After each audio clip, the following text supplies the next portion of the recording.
Hello, magandang gabi. Okay, sa sign ng Aries, Sagittarius, Leo. Okay? So, this is a general reading. Pwedeng mag-resonate or hindi for some of you. Gagamit ang lola ng traditional tarot card at saka itong tinatawag na fortune telling card. So, tingnan po natin ang magaganap para sa inyo ngayong katapusan araw ng July hanggang sa darating na August 7. Okay? Yan. Itong paghihirap ninyo sa inyong hanap buhay ay kumbaga saan ay magkakaroon ng recognition. Yan. So, for some of you, meron tayong tinatawag na matured man. Kumbaga dito, for some of you, giginhawa na kayo. Itong dala ng August na ito, ang buwan ng August, ang dala ay napakaswerte. Abundance, harvest, yan, new beginnings, magandang, maaring for some of you, magkakaroon dito ng mga opportunities, yan, na makahanap ng trabaho, makahanap ng bagong iniibig. Mga dating mga kumbaga saan ay nagsalawahan ng pag-ibig ay muling magbabalik. Yan, oo. So dito maraming mga pintong magbubukas for some of you. Yan.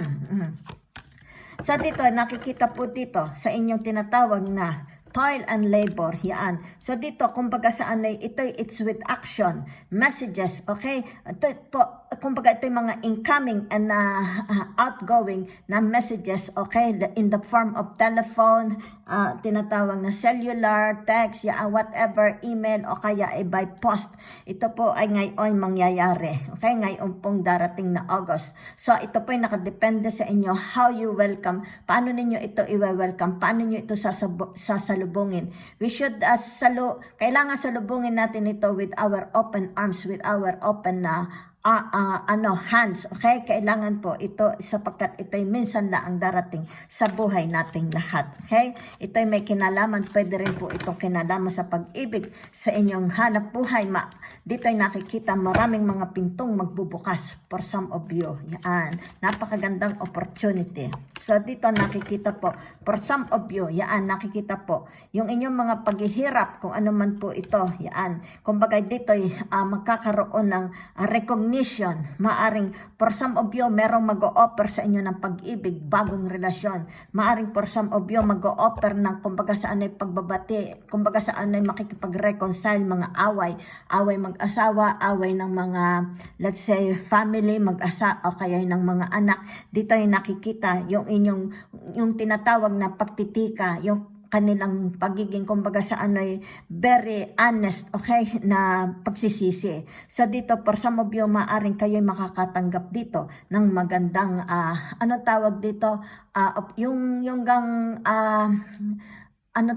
offer sa job. Yan, maaring kayo makakatanggap ng bagong offer sa jobs. Ito'y lalapit sa inyo o kaya ito'y sa pamamagitan ng mga email o kaya ng tinatawag na text or kaya mga letters sa post office na darating po sa inyo, ha? So dito, for some of you, nakikita dito, great fortune. Since ito nga, bukas magsisimula, okay, na tatapat ang super full moon, Sagittarius super full moon sa tinatawag na planet na Jupiter, na ito ay ang dala ay luck o tinatawag na swerte. So for some of you, magkakaroon dito ng great fortune. Maaring dito makakatanggap kayo ng raise or benefits o kaya mga mana o kaya kung mga resources, let's say, maaring sa inyo mga investment sa mga tindahan nyo, meron kayo ditong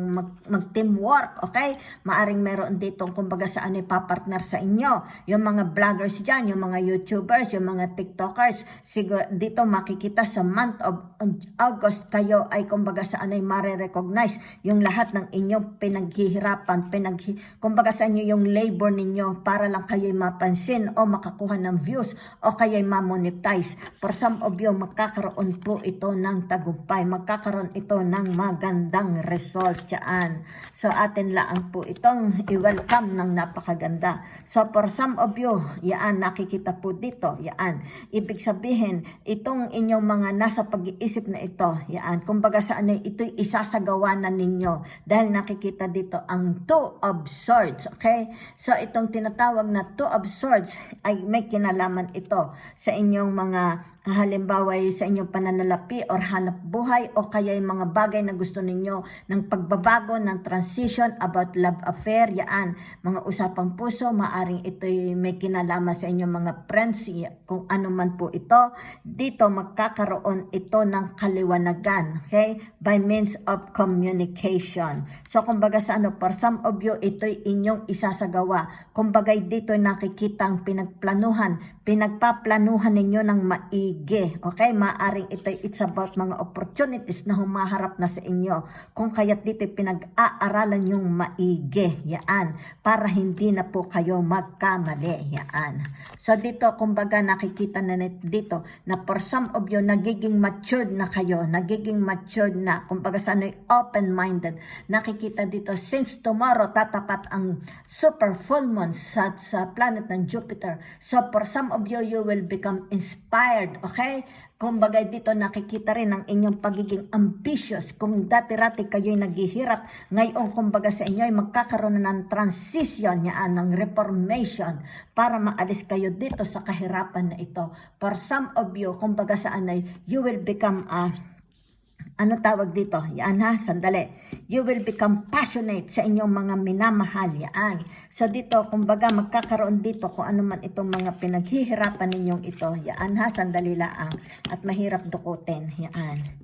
Yan. Ito ano ito? Yan, mga pinaghihirapan nyo yan. Maarte hanap buhay. Magkakaroon dito, kumbaga saan ay ang tinatawag na promotion. Yan. So dito, maaring ito yung inyong mga crisis. Kumbaga saan ay kahigpitan sa pera. O kaya naman ito'y sa damdamin ninyo, mga pag-ibig. Kumbaga dito ay magkakaroon ng transition. Yan. Magkakaroon dito ng kumbaga mga pag-iisip. Oo.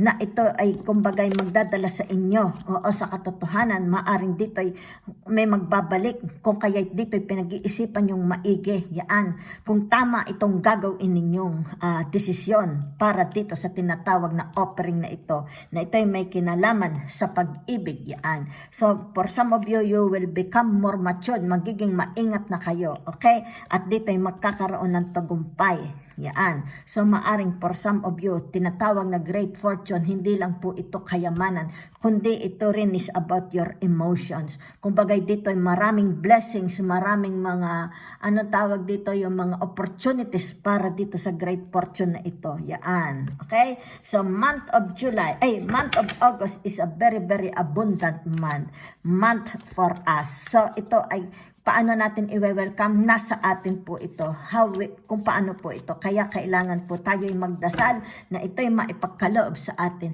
ni Panginoong Diyos. Okay, ng Ama sa Langit, ng mahal na Ama sa Langit.